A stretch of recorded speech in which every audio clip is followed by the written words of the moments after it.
Son las 10 de la noche y es la hora de opinar. Hoy con Óscar Mendoza voy a hablar de la próxima configuración del Congreso después de las elecciones del 1 de julio.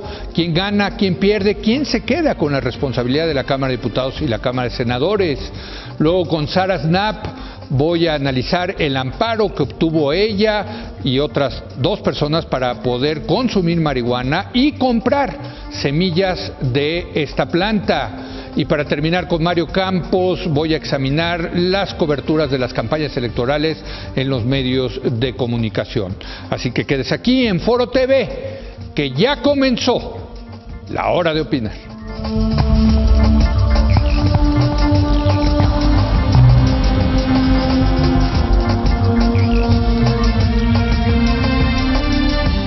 Muy buenas noches. Hoy vamos a comenzar analizando cómo quedará la conformación, vamos a analizar la conformación del próximo Congreso, tanto Cámara de Diputados como Cámara de Senadores. Y para hacer este análisis se encuentra con nosotros Óscar Mendoza, él es politólogo, consultor de Pauta Política.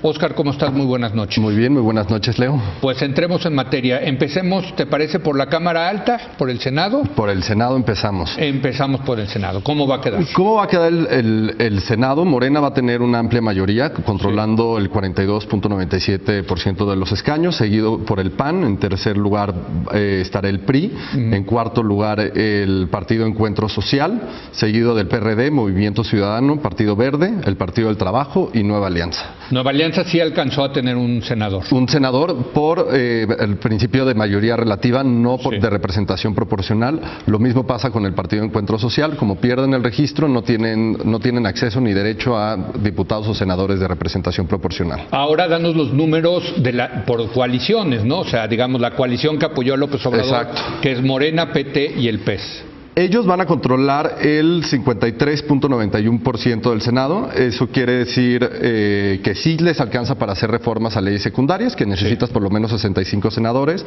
pero les faltan 17 senadores para una reforma constitucional.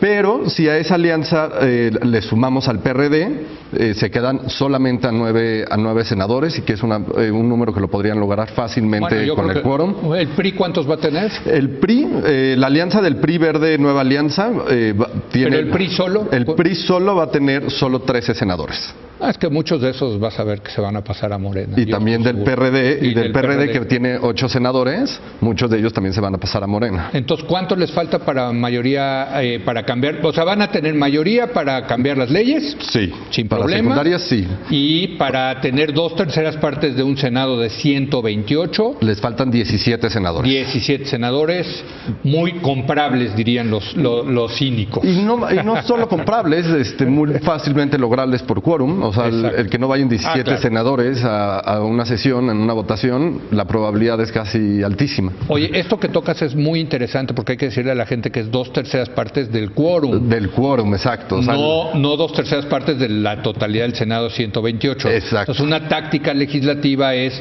oye, yo no voy a votar por esto, pero me desaparezco ese día por razones mágicas. Exacto, como lo vimos en las reformas estructurales que pasó muchas veces. Así es. Vámonos a la Cámara de Diputados. En Cámara de Diputados, ¿cómo queda organizado la Cámara de Diputados? En primer lugar, Morena con el 38% de la Cámara de Diputados, PAN en segundo lugar, en tercer lugar el Partido del Trabajo, en cuarto lugar el Partido Encuentro Social, quinto el PRI. El PRI, que hoy es 1, se va al quinto. Exacto, se va hasta el quinto lugar, seguido de Movimiento Ciudadano, del PRD, Partido Verde y Nueva Alianza. Correcto.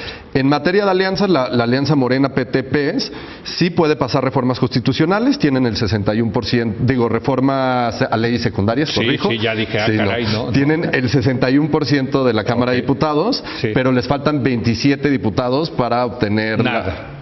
Lo mismo que en el 27 Senado. 27 de 500, acuérdense aquí que estamos hablando de la Cámara de Diputados, son 500. Exacto. A ver, 27, ¿cuántos va a tener el PRD? El PRD va a tener 21. Pues ahí está. Ahí está, y el PRI va a tener 44. No, bueno. Y ahora yo creo que me gustaría platicar de un tema que va a ser sumamente controversial. Venga. ¿El Partido Encuentro Social va a tener o no va a tener bancada? Porque el Partido Encuentro Social perdió el registro. Sí. La Constitución y la Ley Orgánica del Congreso dice que para formar formar una bancada se necesitan por lo menos 5 legisladores. Correcto. ¿Estamos de acuerdo? Sí. Pero esos 5 legisladores tienen que tener una afiliación a un partido político. ¿Eso dice la ley? Eso dice la ley. Sí. La ley dice que tienen que tener una afiliación de partido político. Sí. Si el partido político desaparece, en teoría, no deberían de tener bancada. ¿Qué Sí. significa no tener bancada? Significa no tener acceso a prerrogativas, o sea, todo el dinero, Bueno, ya te lo contesto. Sí va a haber bancada. sí va a haber bancada. ¿Tú crees que se van a perder esa lana, hombre? Por favor. Es justo como interpretas la ley, porque, o sea, en diputados, el PES tiene 55, 56 senadores, diputados. Sí.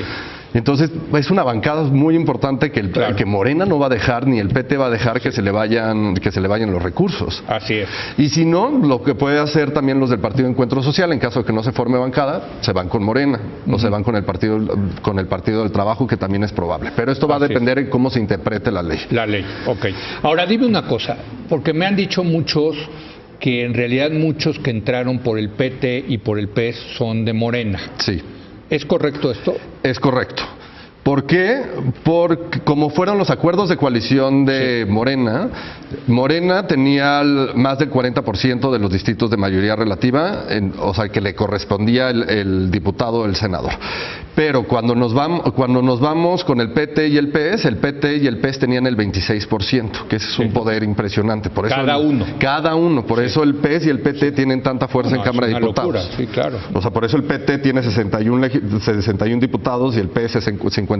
El PT y el PES van a tener más diputados que el PRI. Sí, para que muchos nos más. quede claro. Sí, muchos más. El PRI va a tener 44. Sí. Entonces, sí, muchos de los nombres del PT y del PES sí son gente de Morena que está inscrito en sus listas, que eran distritos asegurados, pero que era para ayudarle al Partido Encuentro Social y al PES a mantener su registro. En el PES no funcionó, con el PT tuvo un promedio, una votación de 4%. Ahora, esos morenistas que se fueron con el PES o con el PT, previsiblemente se van quizá a saltar a la bancada de Morena, y Morena va a acabar teniendo más senadores y más diputados. Completamente de acuerdo. ¿Y por qué es importante esto que mencionas? Porque cuando vengan las votaciones que tengan que ver con temas más de ideales o temas mucho más complicados, por ejemplo, con el Partido Encuentro Social, el Partido Encuentro Social no necesariamente va a votar de la mano con Morena.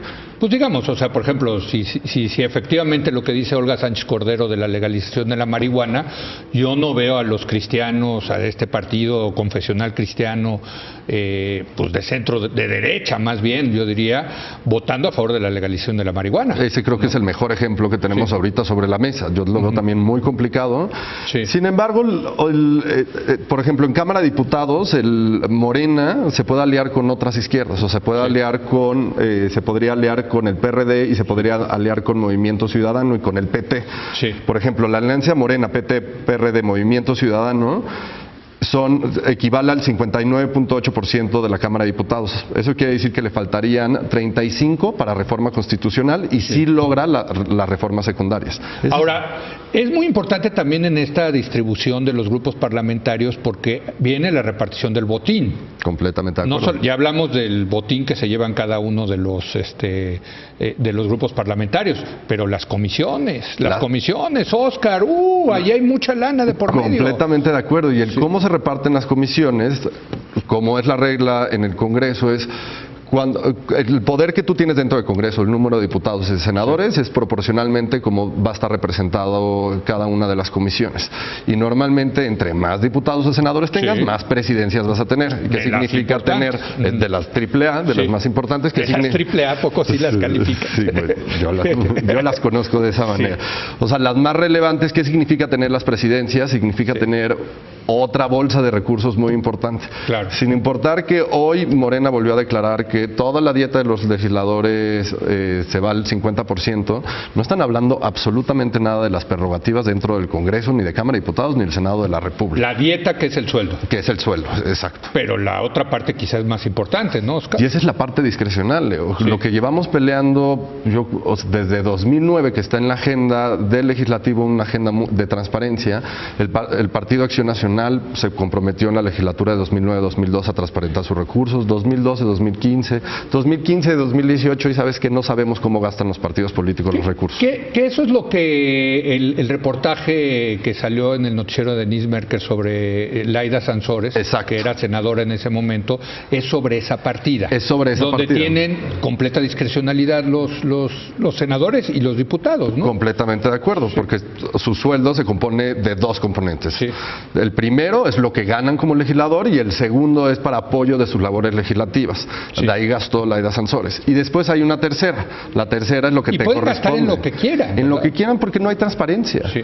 Hoy, bueno, aquí por lo menos presentaron las facturas. Entiendo que hay senadores y diputados que ni siquiera presentan facturas. No, porque es una bolsa ilimitada y porque lo puedes justificar de tantas maneras como un apoyo a tus labores legislativas, que qué significa, o sea, para Laida Sansores por lo visto era comprar cafeteras, sillones, etcétera. Para muchos otros senadores también significa utilizarlo discrecionalmente, eso quiere decir que no hay transparencia. Bueno, pero yo creo que si Morena de verdad quiere cambiar con este discurso que muy importante me parece de combate a la corrupción, pues tendrá que quitar esa partida discrecional. Completamente de acuerdo. Yo creo que aquí el problema es que Hacienda les puede decir, o sea, gente como Gerardo Esquivel o Carlos Ursúa, oigan, ya quiten ese, pero el Congreso es soberano en auto-otorgarse esas partidas. Y si el Congreso no decide en que hay que transparentar estas partidas, no va a suceder. Esa es la realidad, porque lo pueden esconder de 20,000 maneras, porque pueden decir, los recursos que se otorgan a las bancadas, o sea, a los grupos parlamentarios, pueden ser transparentes, pero le cortas por ahí recursos, pero en la parte de comisiones no tienes la más remota idea en que se está gastando más allá de café y galletitas y refrescos. Sí. Entonces, ese es yo creo que uno de los compromisos que se debería de asumir en esta legislatura. Pero mira, esto es muy importante, sin lugar a dudas, la alianza que llevó a López Obrador a la presidencia, Morena, PT y el PES, van a tener mayoría indiscutible en ambas cámaras. Indiscutible. Es decir, que a partir del 1 de septiembre que toman en posesión los diputados y senadores, los dueños de esas cámaras son ellos, ¿eh? Completamente de acuerdo. Y si siguen con estas prácticas de abuso del poder, de corrupción en algunos casos, ellos son los responsables, ¿eh? Ya no es el PRI, ya no es el PAN, el PRIAN, el bla, bla, bla. Son ellos. Y el discurso va mucho más allá de cortar el sueldo de los legisladores en un 50%. Tiene que ver con transparencia de los recursos, el cómo ingresan y gastan. Porque bueno, le pueden bajar a 80% el sueldo, pero si por el otro lado le están dando montones de dinero a raudales en otras partidas, pues ¿de qué sirvió, hombre? Pues, ¿tú sabías que ese dinero que no es transparente se le da discrecionalmente a los coordinadores parlamentarios y ellos deciden cómo gastarlo? Totalmente, y a veces en efectivo. En efectivo. No hay manera de comprobar ninguno de esos gastos. Se comportan como el crimen organizado. Completamente de acuerdo. Óscar, muchas gracias. Gracias, Óscar Mendoza, por haber venido y presentarnos esta situación. Es clarísimo, hay un triunfo incontrovertible y ahora tiene la responsabilidad de esas cámaras. Completamente de acuerdo y vamos a ver cómo utilizan esa responsabilidad. Gracias, Óscar Mendoza. Gracias por haber venido. Vamos a hacer una breve pausa y vamos a regresar con Sara Snap a hablar del amparo que obtuvo para poder comprar y consumir semillas de marihuana. Quédese aquí en Foro TV que continúa la hora de opinar.